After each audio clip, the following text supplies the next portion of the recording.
Hey, best friends, welcome back to the Girl TL Show. It's been a while. I missed you all, and I know that you've missed me because you have been in my DMs like, Ronnie, can we get another Girl CEO show? Like, what's going on? Let me give y'all a little treat. We're going to kick this thing off with a little Q&A because it has been so long. As you all know, life has been amazing.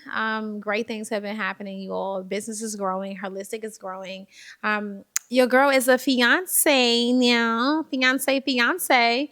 And I'm just been so happy. God is just doing so many things in this season. It just goes to show that anything is possible. I can't wait for y'all to bask in this moment with me. So let's just dive in and get right into this Q&A. I took some questions in my DM, and when I tell you all, y'all did not play, y'all did not play.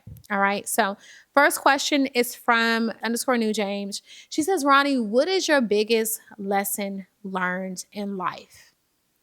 Come on, sis. Just come up out of the gate with the questions, right? My answer to this question is that anything is possible if you truly believe that you can have it, if you're willing to do the work, and you trust God in the process. Heavy on the trusting God in the process. You know, there was a time where I was always looking for the next person, the next mentor, the next coach to change my life. And those people were very, very integral to my success. But what was truly happening was me getting to a point where I believed in myself. And once you hit that place in your life where the self-belief is there, where you truly understand, you know, and you believe that anything you want, you can have, there's no stopping you. Once I stepped into that place in my life, everything went crazy. When I say went crazy, I mean doors that I never imagined opened up for me. The first thing was that I truly trusted God. I was not going to bed worrying because I knew that He would move mountains that I could not move. And that's exactly what He did. The second thing was I had to be confident. I was like, yes, honey, I'm that girl. I can do this. I know that I can have anything I want. I know that I had it within me and that God gave me everything I needed to make this happen. And once I believed that, I started moving like it. See, a lot of you are waiting until the money gets there to be confident. You're waiting until you buy the house to be confident. You're waiting until the business becomes successful to be confident. You have to be confident before all of these things happen. All right. You have to have the confidence before the baby comes. You know how we celebrate the baby shower? We go to the baby shower because we are believing that the baby is coming. We are celebrating the baby before it gets there. Well, that's how you have to be about your goals. Like you have to celebrate the goal before it actually happens, before you actually accomplish it. You got to go gift yourself for making it happen. You have to believe that it's coming. You have to walk like you got to talk like it, all the things. So for me, that question is like all the years that I didn't realize that I can have every single thing I wanted, the house, the car, the man, the peace, the love, everything that I could have it. Oh my goodness, if only I would have believed sooner. If only I was more confident sooner. If only I didn't wait until I actually had the things in the palm of my hand to have the confidence in myself, I would have had it sooner. Biggest lesson that I've learned is that anything is possible if I have faith and if I truly believe. Next question is, Ronnie, what are some values that you've instilled in your girls? This is a really good question. For me, I want my girls to understand that they are trendsetters, that they don't got to follow all the crap that they see everybody else doing on social media, and that they can make the things that interest them cool. Being a follower is one of the things that takes so many people away from where God is truly trying to take them. In addition to that, I always focus on my daughters knowing the importance of making the right decisions in life and treating people right.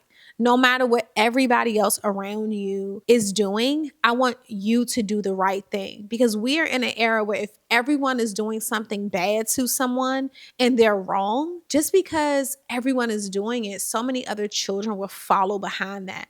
I want my kids to be humanitarians. I want them to stand up for what is right and always standing for what's right. And I teach them that they will be rewarded if they do that. I also want them to know that they can make millions of dollars doing whatever it is that they love. If they like popsicles, and we're about to build your $1 million popsicle brand. If you like doing hair, you can do that. One of the things that I'm teaching them right now is the power of education. And I'm not just talking about school education. That's not what I'm talking about. I'm talking about finding a skill set and developing a skill set that you can monetize. My girls are super girly. All right. My youngest is 10, Rio is 13. Ever is really into nails and hair and fashion, and so is Rio. And I'm like, you all better learn how to do this thing. I want you all to practice it. So I'm paying for them to get coaching on how to do nails, and they're like practicing braiding and doing each other's hair because we don't know what's coming. We don't know what can happen if they truly take this serious. So I just want them to be free. I want them to do whatever they want to do. And I don't want them to feel like they have to be me. I want them to know that they are special, even if they aren't this big, huge brand. And whatever it is that they want to do, I just want to support them in that. So when we talk about some of the things that I'm just instilling in them right now, it is them being comfortable with who they are, what they look like, and what they love, and knowing that they have support from me in that, and they don't have to follow behind other people and trends that they see on TikTok. Okay. Okay. All right. Someone just asked me, what is next? That's the question. Someone just asked me, what is next? You know what? I want to talk about this what is next thing. I think that we are so focused on what's next that we forget to appreciate what's now. What have you accomplished now? What has God blessed you with now? What have you overcome? I am in a season, sis, where I'm not even focused on what's next. I am focusing on what is now, just embracing the now, being present in the now, enjoying the now, thinking about how long it took me to just get here and basking in that. And I'm going to say this to my girl CEOs. When is the last time you took a moment to just be present in the now? To celebrate all the work that you've done, how far you've come, thinking about the things that you have that you once prayed for. Can we talk about that? You know, last year, you all, my mom was diagnosed with stage 4 lung cancer, and it was the hardest season of my life. We haven't done this in a long time. And that diagnosis put so much into perspective for me. Over 10 years ago, I retired my mom from her job and I moved her down to where I lived, and I got her her own place, and I told her that she'd never work again, and I furnished her place, and it was amazing.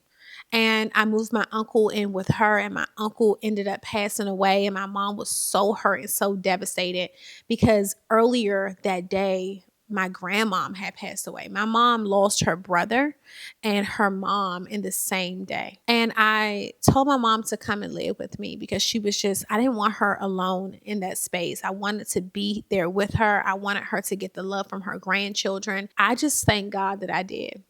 Because Lord, did I know that a few years later, after my mom had lived with me for 3 to 4 years, that my mom would be diagnosed with stage 4 lung cancer. What that did to me was crazy. It tore me up, y'all. Like, y'all have not seen me in a few months. It really just made me appreciate every single minute, every moment. And I focused less on the future and more on just right now. Right now with my mom, right now with my family, right now with my daughters, my kids, right now with my fiance, right now being present with God, just enjoying the right now. So for right now, my focus is not what's next. It is what can I value and what can I appreciate and what is it that I have right in front of me that I could just spend time on.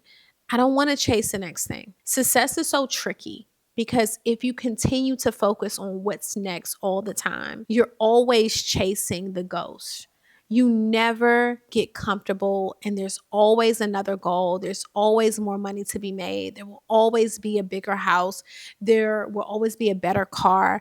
There will always be a bigger number. And you have to ask yourself, what is enough for you? And I've gotten to the place now where enough for me is my family, my sanity, my health, my home, and the peace of God. If I could just wake up and experience this, have my mom another day. All right, y'all not gonna get me emotional. All right, have my mom another day, then I prefer to focus on what's now. Okay. All right, let's get to the next question. Because y'all now also have me getting some tissue up in here. We not doing it. We not doing it. Stay focused. Stay focused. All right, let's go to the next question. This question is from Divian Sierra, and you're asking about starting a brand that doesn't have a product quite yet. Or maybe the product is the content. You don't know. You're a bit confused. Here's what I'm going to tell you. The product should be the very last thing that comes about. All right. I think that when you are building anything, you need to focus on building the community first. You need to focus on finding out who your audience is. You need to focus on finding out what their interest is. You need to focus on finding out what the problem is going to be that you're going to solve, what you and your community have in common. All right. The mistake that so many of us make when we're building brands is we're running to the product and we want to slap a product in the face of our audience. And I don't think that's the answer. I think the answer is always building community, figuring out what people want from you. And let me just say, they tell you that. The mistake that so many people are making these days is they want to offer what they want to offer. They don't want to offer people what they want. They don't take the time to even ask what their audience wants from them. Okay. So I want you to just understand that right now, you may not need to focus on the product. Right now, you need to understand who your community is, how you can serve them, and what they want from you. All right, Girl CEOs, I hope you've enjoyed this session. I've missed you, but we're back on track. Make sure you subscribe, like, and share this session if you enjoyed it. If you want more Q&A sessions like this, let me know. If you're new here, be sure to come and follow me on Instagram at Ronnie Brown. That's RONNE, Brown, like the color. And if you're not a part of my community, the #1 community for ambitious women, make sure you join us at www.girlceoinc.com. See you soon. Bye.